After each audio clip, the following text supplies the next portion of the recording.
Did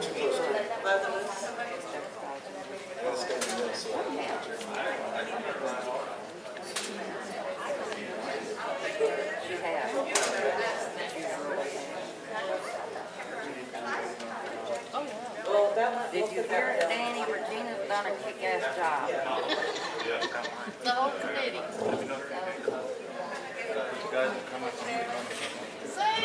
Can you hear me? No. Y'all ready? Look at Tom on the big screen. Y'all ready? This isn't very many people. Okay, well, it's a minute, 2 minutes after. Let's get this show on the road. Welcome to the second semi-annual Texas A&M University Galveston Staff Council Forum. We have a few announcements to make. Firstly, the Staff Advisory Committee is changing its name to the TAMUG Staff Council, and you may like us on Facebook if you have a page, if you so desire. The Employee Wellness Program launches on September 3rd. Applications and waivers will be available after the forum. The first 25 people to sign up will get a free reusable water bottle. Incentives. We're looking for new members on the Staff Council. Please email Regina for more information if you would like to be a representative. If you would like, you may stick around out in the lobby area after the forum, and a discussion will be had by all of us, and refreshments will be served. Staff? Yes, absolutely. Non-fat cookies. Staff Council Representative Brian Lemire, there in the back, will be available to translate into Spanish if need be.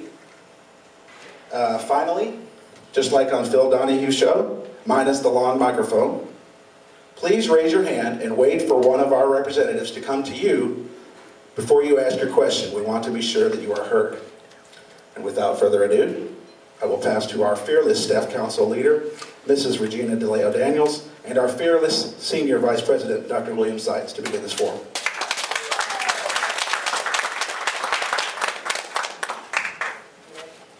I don't know. All right, here we go. First question.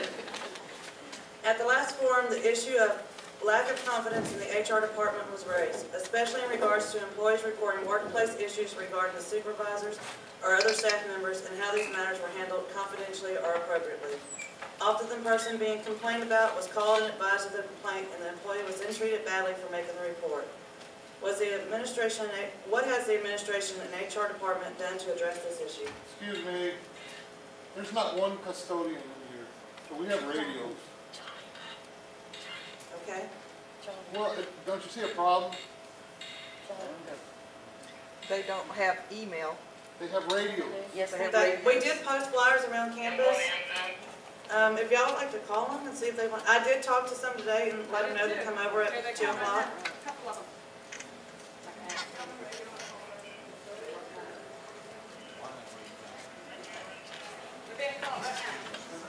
You want to wait for them to come in before you answer, or you want to do anything? Oh, I love when people call each other. It's super.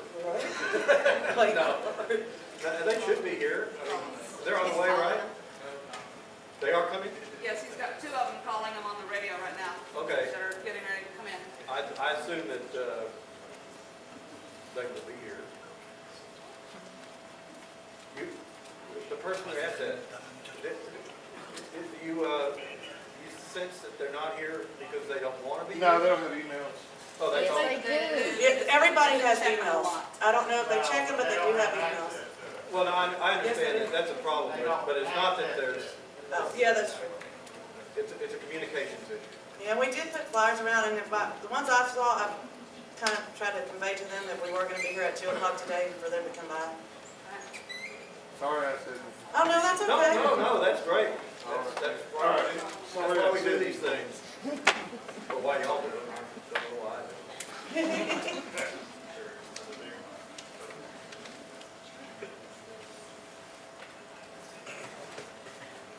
Oh, the question is, what's the status of HR? That's going to be a question I'll throw back at you. We've had meetings. We've had, I think one of the big hurdles was getting that 501(c)(3) thing done. I think there was some participation by HR in getting that, but I'm not sure. A little bit. We're still kind of waiting. We're There's still still working that through. But it's, Okay, There- we'll just start. You want to take it? Well, because the emergency fund on campus, I guess y'all know about the emergency fund we offer to the staff. If, the way it was being done wasn't correct, so we've decided to do a 501(c)(4) to make an association that's kind of separate from the university. That way, if a person has an emergency and they do need funds, they can come to us. We can give them the funds. There won't be taxed on them like they were before, because before it was going through your payroll and you were getting taxed for it.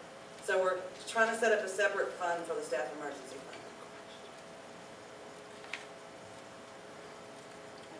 fund. Can I make a comment?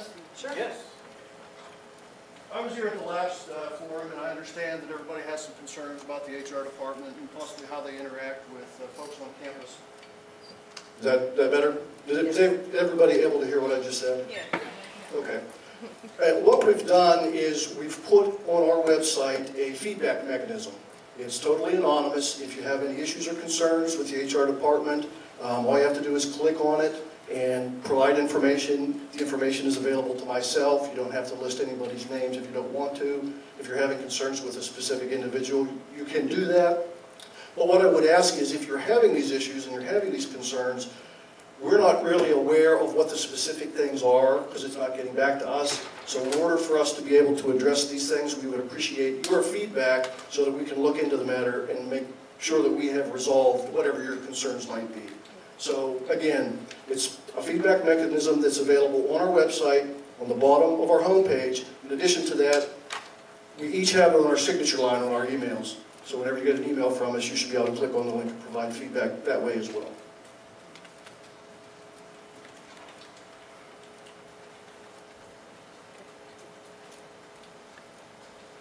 The piece of the question, can you all hear me? I can't tell. Okay, because I can yell, but I can't tell what the word. The piece of the question that involves,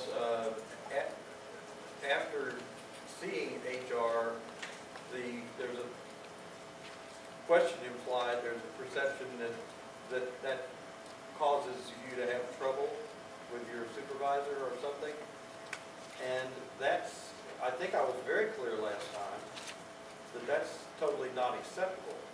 And that if that happens or you even perceive it happens, it's absolutely critical that you tell somebody like me that this is what you think is happening.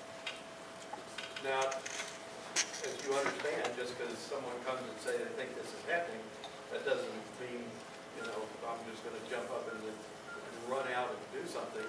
But I certainly will look into it. I mean, that's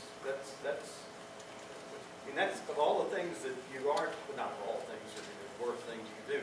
But in a supervisory capacity, any type of retaliation against a staff member who makes a complaint, whether their complaint is justified or not, retaliation is not acceptable. I don't know, I can't be any clearer than that. I hope. I mean, please take that for real, because, you know, that's one of the things that can mess up institutions. You know, if stuff like that is happening and we don't know about it, or I don't know about it, or HR, or nobody knows about it except the rumor mill, that's how I get in trouble. And that's why I really want to know about it. I'm finished unless there's questions, and, you know, I'd encourage anybody who, you know, whoever wrote that, or if there's some follow-up, go ahead and follow up with me. I'm here some of the time. We're going to move on to the next. The next one's kind of a statement, kind of a question for everybody, really.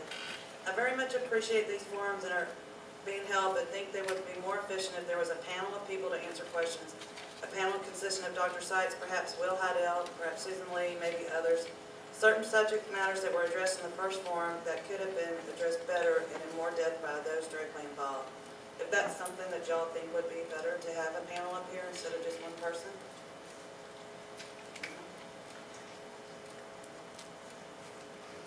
Or show of hands, something? Do y'all think a panel would be more effective? Y'all have a problem with doing a whole panel up here instead of just one person? I don't have, certainly would be my choice.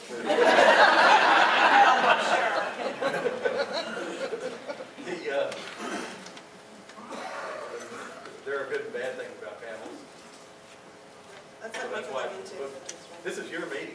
It's entirely your meeting. It's not called by, I mean, these meetings came out of a discussion on how we could better communicate, but the meeting belongs to whatever your new name is. TAMUG Staff Council.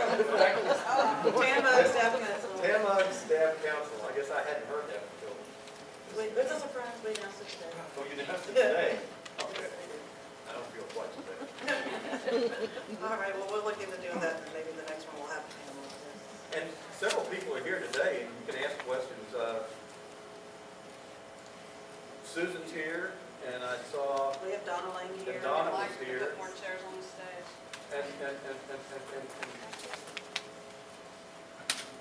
Grant is actually on vacation, so, you know, even though he came in this morning for a meeting, he still was officially on leave, so.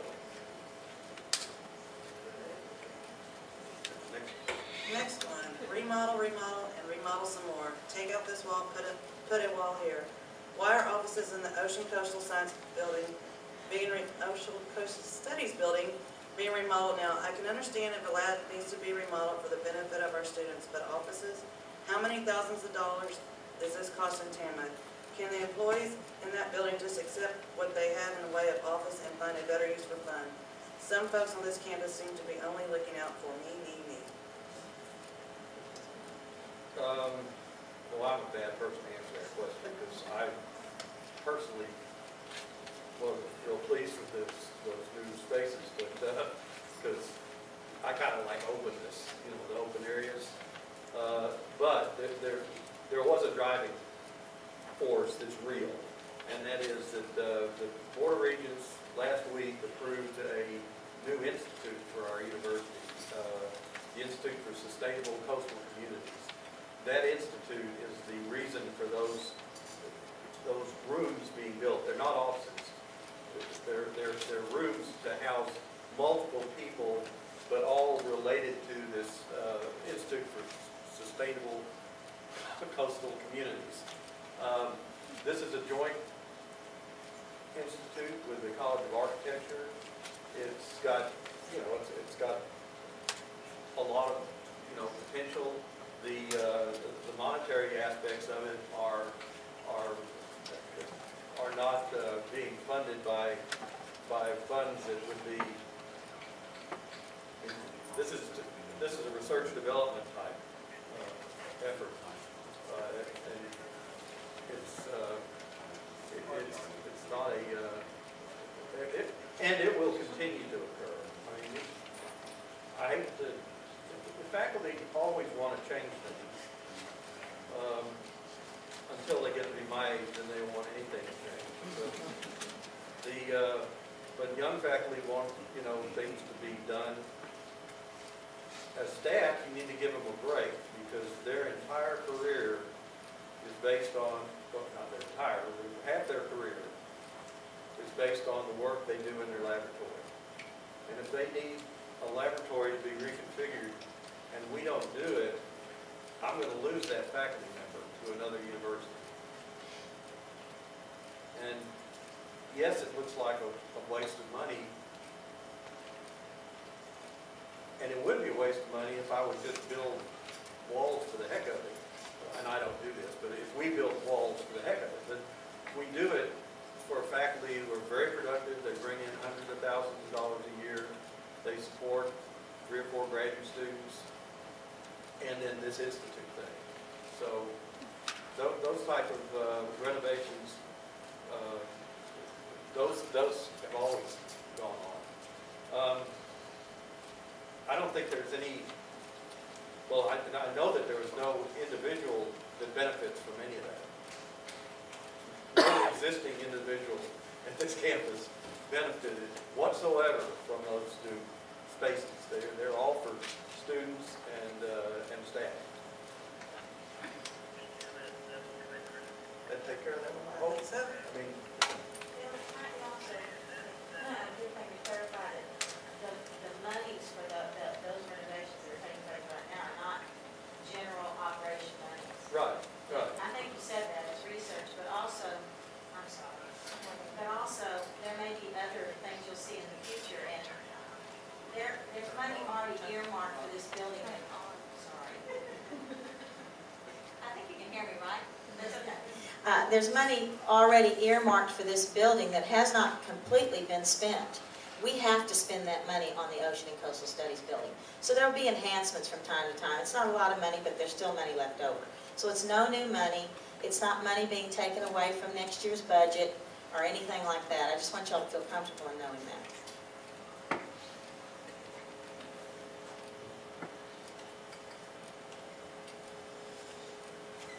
Okay, next question. Why does TMA get their own parking spot?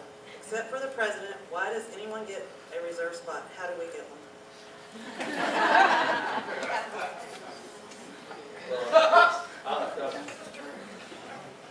One way to get one is to be president.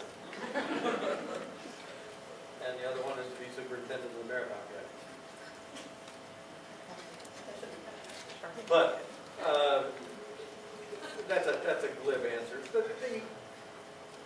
The question of parking for senior administrators at universities is one that comes up. It tends to, the correct answer, it's not a popular answer. The correct answer is having the president walk across campus in order to get to the office is a waste of time. Now, some people, I might even, from time to time be one of those people, think that little walk across campus could do that guy a whole lot of good. And I don't mean in the wellness sense. I mean, it's just good for us to get to go. The individuals involved, too, with parking places, and I always park in one. I don't know if you've noticed that, but there's 3 places that are reserved for the office of the president. I now park in one of those 3 places routinely. And if the staff votes that I not do so, I will be happy not to, but I do enjoy it. It gets me to my office quickly. And getting me to my office quickly is beneficial to the university, because otherwise I'm late to meetings, and we're all people and have problems. So it's a toss-up. Some faculty members, when Bowen was here, he didn't have a place. When he's up there, he's got a half dozen places. In College Station, every dean has a place. Every vice president has a place. We probably have fewer reserved parking places for senior administration. I don't know this for a fact, but of any university in the A&M system. But if I think some of the staff is also willing to pay more if they could have assigned parking too. Is that an option that we can do?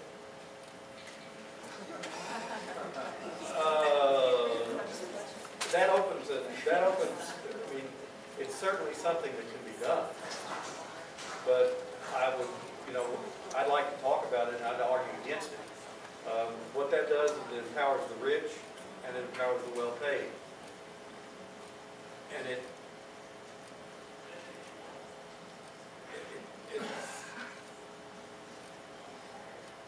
what you get now is you get advantages by being early to work.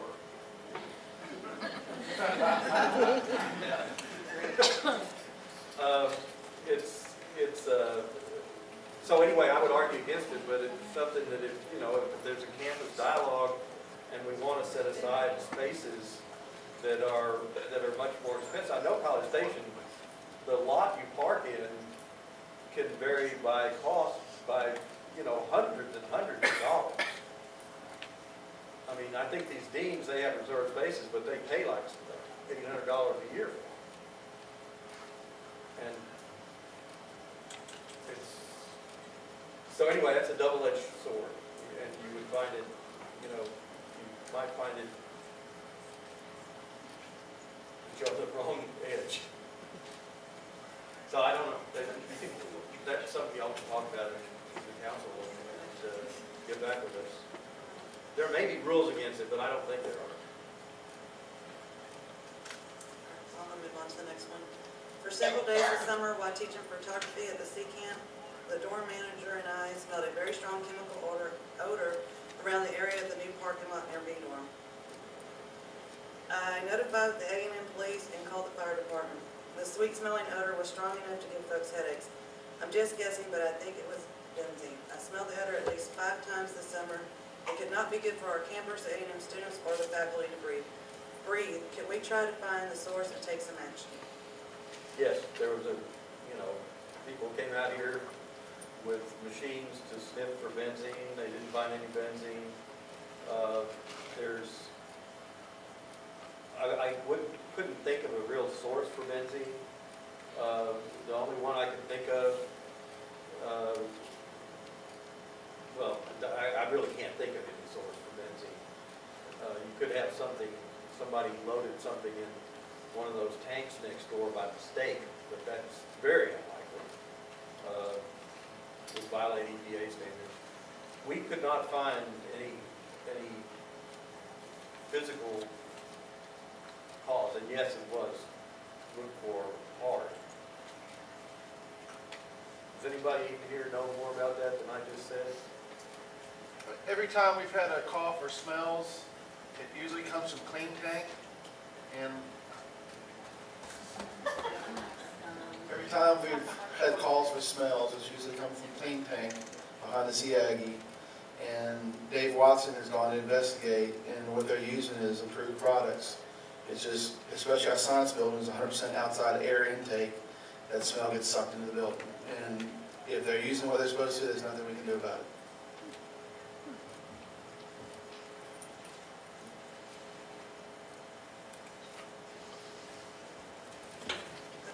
Now, we do have a gas injection, odor injection facility right outside here. Occasionally that'll let the odor out that will make the air smell like natural gas. And when that happens, everybody thinks it's a big natural gas leak. If you smell it, be sure you report it. Don't just say, oh, it's just that thing. But it's likely that the smell is coming from the injection of the odor into the natural gas rather than a leak of natural gas. But always report it. Don't ever just ignore it. Dr. Seitz, correct, always report it, but usually every time they do that, they call me. But if you smell it, report it. Okay, next question. Several employees have complained about a particular department director, yet their complaints seem to fall on deaf ears. Why are certain people on this campus protected by their association with members of the administration, even though it is clear to everyone that the campus would be a better place if this person was no longer employed here? Well, I'm going to retire soon. That's a little cruel. I don't know how to answer that. I don't know who the person is. It hasn't. I don't want somebody to stand up right now and say, Dr. Seitz, I told you about this and you did nothing. But to my recollection, no one has told me, told me that. Because that's a little, I mean, I usually react to that, and, you know, by talking to everybody that I can think of.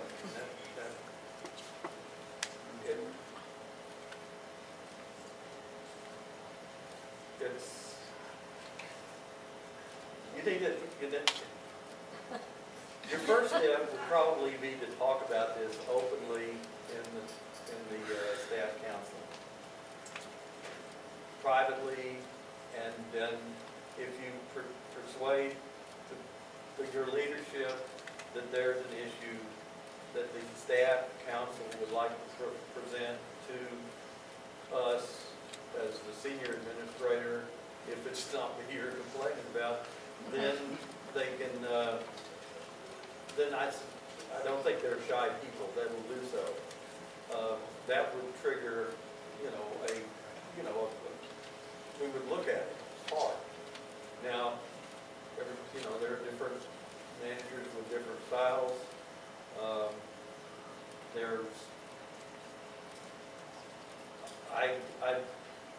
Over the years, I've known a few senior people that needed to go away, I thought. Generally, they do over time, but it's just, I don't know any way to do it. That's it. I mean, the other thing is that, that I would be very surprised, and well, I would be shocked if anybody is doing things maliciously.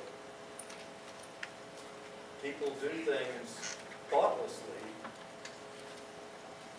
and it may sound like a contradiction when I say they do it in a cruel manner, but you can be cruel without being malicious. You can make people feel bad without intending to, is what I'm saying. And the only solution to that is communication.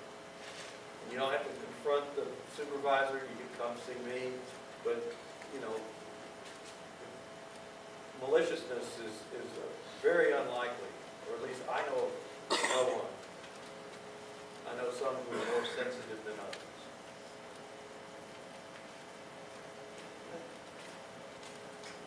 Next question. President Smith has been here for a while now, but we haven't seen or heard of anything he has done for the campus. Can you tell us what his plans are for the campus and what specifically he is doing to improve our campus? Yeah, I can answer that this year, or 6 months ago I had more trouble. He is conducting a strategic effort to connect us to Houston and to College Station. His connections in College Station are impeccable. His standing in the Houston community is near the top of the leadership. He's had us making presentations, members of our faculty and staff making presentations to the Houston General, Houston Partnership. Houston Partnership we've never had a presence in the Houston Partnership. It's a big deal. All of these efforts are designed to attract money, whether it's from state sources or from donations, to add to our university infrastructure. And I think we're in much better. Well, we are now not much better. We are in better financial position with regard to donations than we have been in the past, in terms of just straight out support the university donations, and we're poised far better than we've ever been in the past. This is I pretty much. Well, the other thing I can say is he travels on business for this university as much as Bowen did, which is saying a lot. Now, Bowen would travel up and down real quick, and Admiral Smith doesn't do that so much. But Admiral Smith will make strategic meetings in Dallas, Corpus. He and I are going to Dallas in September.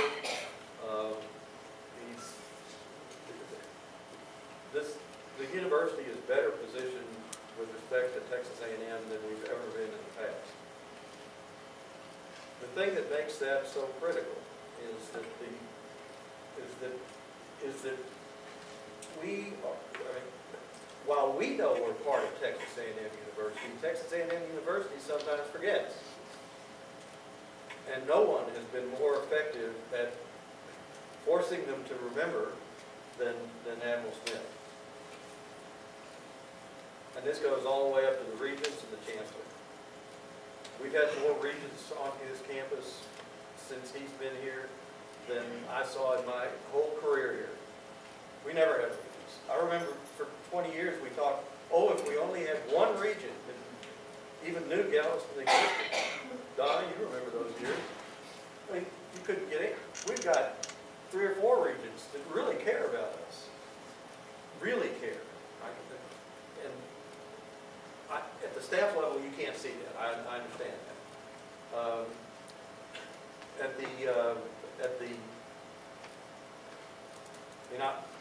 I'm not going to give Admiral Smith credit for this because it was a regent's decision, but the regents thought highly enough of our special purpose mission and needs to grant our request for a tuition increase. That request is what created the merit pool for this year.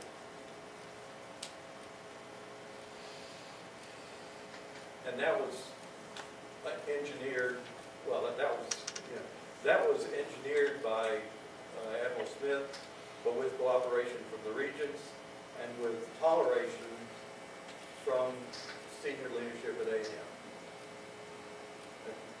Bowen and Karen Lawson. So that actually is a big deal.